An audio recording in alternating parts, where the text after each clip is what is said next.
So you've got your sights set on a job at a big tech company. Think Google, Amazon, you name it. You know the key, right? It's mastering data structures and algorithms, or as we all call it, DSA. But let's be honest, it can feel like this impossibly huge mountain to climb. Well, today we're going to change that. We're going to give you a complete roadmap to turn all that confusion into pure confidence. Does this sound familiar? I mean, really familiar. You're putting in the hours, you're watching the tutorials, you're grinding away at problems, but you just feel like you're spinning your wheels, not actually getting anywhere. It's a super common feeling, trust me. The good news? There's a way smarter, more efficient way to learn, and that's exactly what we're about to lay out. All right, here's the game plan. First, we're going to crack the DSA code by breaking it down into just 3 core pillars. Then I'll walk you through a simple 6-step framework you can use to learn literally any new topic. After that, and this is a big one, we'll talk about a system to make sure you actually remember what you've learned. And to wrap it all up, we'll get into the mindset you need to go from just knowing DSA to truly mastering it. Okay, so where in the world do you begin? The universe of DSA feels infinite sometimes, but here's the secret. You don't need to know everything. We can actually boil it all down to 3 foundational pillars. If you focus on these, you'll get the biggest bang for your buck for sure.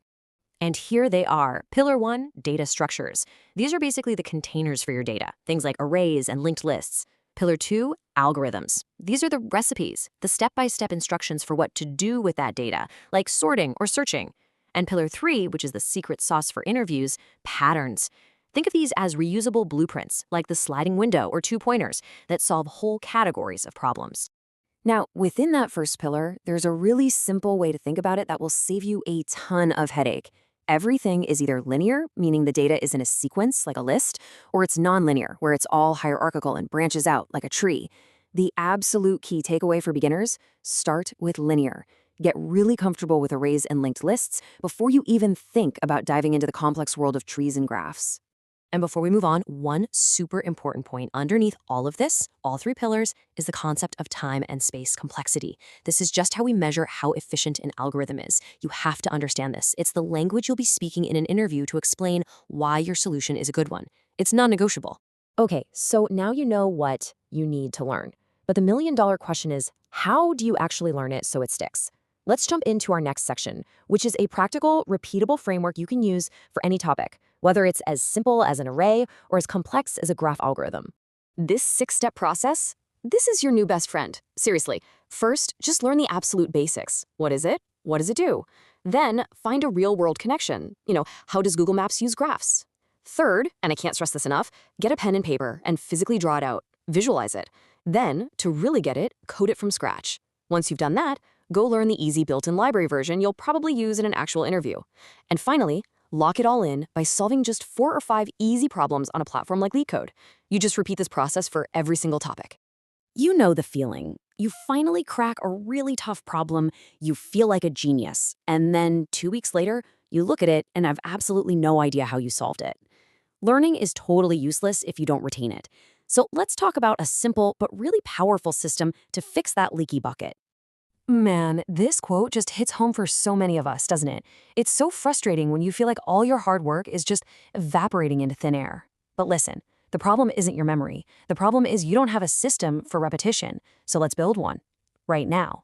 The whole system starts with this one simple idea. You're going to create a list. We'll call it revision list 1. From now on, anytime you get stuck on a problem and you have to look up the answer, that problem immediately goes on this list. And look, this is not a list of shame. This is your personal list of growth opportunities.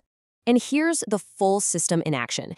Think of it like a game. You get stuck, a problem goes on list 1. A few weeks go by, you come back to it. Can you solve it this time? If you can, awesome. It graduates to revision list 2. If you still can't, no big deal. It just stays on list 1 for next time. Then, a few more weeks later, you revisit list 2. If you can still crush it, congratulations, you've officially moved that concept into long-term memory. You can take it off your lists for good. So we have the what to learn, the how to learn it, and a system to make sure you don't forget it. The final piece of this whole puzzle isn't a technique, it's a mindset. This is about making the shift from someone who's just learning DSA to someone who thinks like a professional problem solver.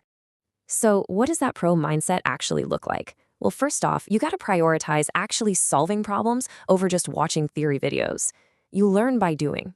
And just like working out, you need to gradually up the difficulty to get stronger. When you hit a wall, your goal is to truly understand the solution, not just memorize the code.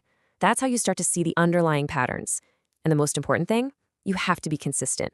Let's dig into that thinking in patterns idea for a second, because this is your superpower. This is probably the fastest way to level up your skills. Once you realize that, say, 10 different problems that look totally unique are all just variations of the sliding window pattern, well, you stop having to reinvent the wheel. You just recognize the pattern and apply the strategy you already know. It's a game changer. And in the end, it really all comes down to this. Mastering DSA is a marathon, not a sprint. Some of these concepts might take weeks to finally click, and that's perfectly okay. The person who practices for 30 minutes every single day will always beat the person who crams for 8 hours on a Sunday. Your greatest weapon in all of this is consistency. So, as we wrap this up, I want to leave you with a direct call to action. You've got the roadmap now. You know the pillars, you know the framework, you know the system. The only thing left to do is to start. So my question to you is, what's the one pattern you're going to pick up and practice today?